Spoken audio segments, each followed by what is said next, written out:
እከክ ተላላፊ በሽታ ሲሆን በቶሎ ካልታከመ ለከፋ የጤና ችግር ይዳርጋል። ውሎና ዳራቸውን በጎዳና ላይ ያደረጉ ልጆች ደግሞ ለቆዳና መሰል ተላላፊ በሽታዎች ያላቸው ተጋላጭነት እጅግ ከፍተኛ ነው። የአዲስ አበባ ዩኒቨርሲቲ በኢትዮጵያ ውስጥ ውሎና ዳራቸውን በጎዳና ላይ ያደረጉ ልጆች ለእከክ በሽታ ያላቸውን ተጋላጭነት ለመቆጣጠር ያለመ ፕሮጀክትን ቀርጾ እየተንቀሳቀሰ ይገኛል። ፕሮጀክቱ በዋናነት በእከክ በሽታ አማካኝነት የሚደርስባቸውን አካላዊ፣ ማህበራዊ፣ ኢኮኖሚያዊና ስነ ልቦናዊ ጫናዎችን መቀነስና የጤና አገልግሎት ተደራሽነታቸውን ማሻሻልን ያለመ ሲሆን የችግሩን አሳሳቢነት በተመለከተ ግንዛቤ ለመፍጠር ያለመ ውይይት ከሲዳማ ክልል ጤና ቢሮ፣ ከሐዋሳ ከተማ ሴቶችና ማህበራዊ ጉዳይ መምሪያ እንዲሁም ከተለያዩ የሕክምና መስጫ ተቋማት የስራ ኃላፊዎችና ባለሙያዎች በተገኙበት በጉዳዩ ዙሪያ መክሯል። ፕሮፌሰር ጌትነት ታደለ በአዲስ አበባ ዩኒቨርሲቲ ተመራማሪ ሲሆኑ በኢትዮጵያ ውስጥ ውሎና ዳራቸውን በጎዳና ላይ ያደረጉ ልጆች ለእከክ በሽታ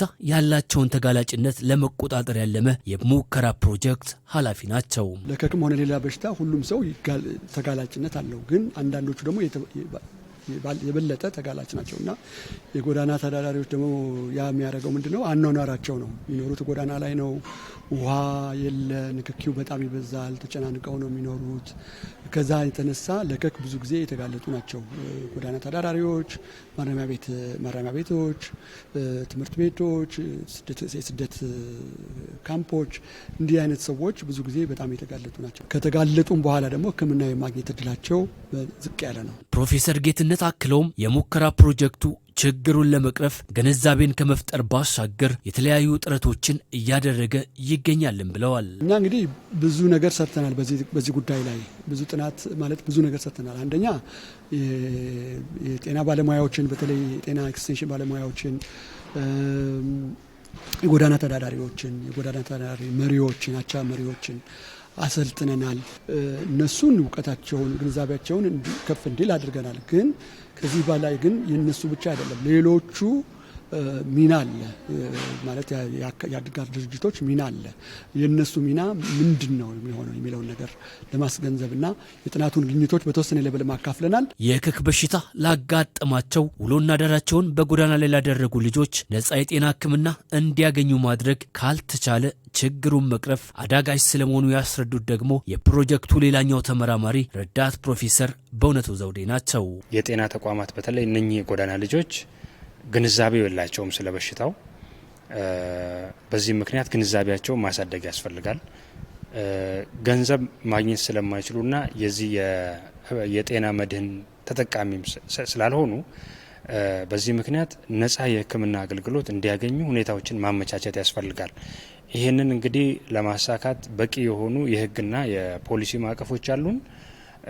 ስለዚህ እነኚህን መተግበር መንግስታዊ ያልሆኑ ድርጅቶች እነኚህ ከመንግስታዊ ተቋማት ጋር አብሮ አንድ ላይ ፓርትነር በማድረግ የንጽህና መጠበቂያ ቁሳቁሶችን፣ የሻወር አገልግሎቶችን እንዲሁም ደግሞ የግንዛቤ ማስጨበጫ ስራዎችን ሊሰሩ ይችላሉ ማለት ነው። የአዲስ አበባ ዩኒቨርሲቲ ተግባራዊ ባደረገው በዚህ የሙከራ ፕሮጀክት በጎዳና ላይ የሚኖሩ ልጆች ራሳቸውን ከእከክ በሽታ መከላከል እንዲችሉ የተለያዩ ስራዎች እየተሰሩ ናቸው ያሉን ደግሞ በዩኒቨርሲቲው ተመራማሪው ደስታ ዮዴ ሌሎችም አጋር አካላት ሚናቸውን በተገቢው ሊወጡ ይገባል ብለዋል። የሙከራ ፕሮጀክቱ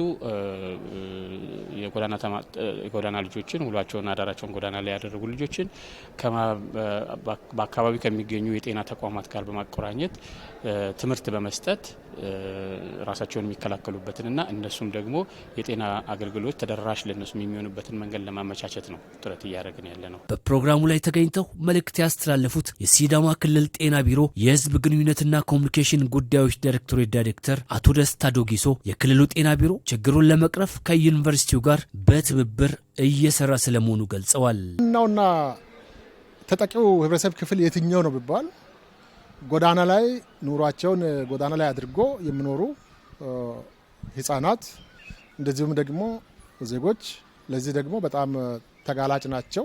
እዚህ ላይ ከአዲስ አበባ ዩኒቨርሲቲ ጋር በመሆን ህብረተሰቡን በዋናነት ከማንቃት ጀምሮ ችግሩ ያለባቸው ልጆችም ደግሞ በጤና ተቋማት ሄደው እንዲታከሙ ግንዛቤ መፍጠር ስራ እየተሰራ ነው ያለው። ወጣት ቤተልሔም ማሪቆስና ሄለን ታምራት በሐዋሳ ከተማ ውሎና አዳራቸውን በጎዳና ላይ ያደረጉ ልጆች ናቸው። በፕሮጀክቱ የንጽህና መጠበቂያ ቁሳቁስን ጨምሮ የተለያዩ ድጋፎች የተደረጉላቸው ስለመሆኑ አስረድተዋል። ከዚህ በፊት ስለ እከክ ያለኝ ግንዛቤ ምንም አይነት ግንዛቤ ያልነበረኝም እውነት ለመናገር ግን ደግሞ ይህ ፕሮጀክት ይህንን የእከክ በሽታን በምዕራፍ ከፋፍሎ በማስተማረን ሰዓት የተለያዩ ነገሮችን ስለ እከክ ያለኝ ግንዛቤ በማደጉ ምክንያት ትልቅ ለውጥ አምጥቷል። አንደኛ እውቀት ሰጥቶናል፣ ሁለተኛ ደግሞ ያው ድጋፍ እንደ ልብ ውሃ የምናገኝበት ሳሙና የምናገኝበት ድጋፍ ያደረገልን ነው። በግንዛቤ ማስጨበጫ ፕሮግራሙ አጫጭር ድራማዎችን ጨምሮ ሌሎች የምርምር ውጤቶችም ተመላክተዋል።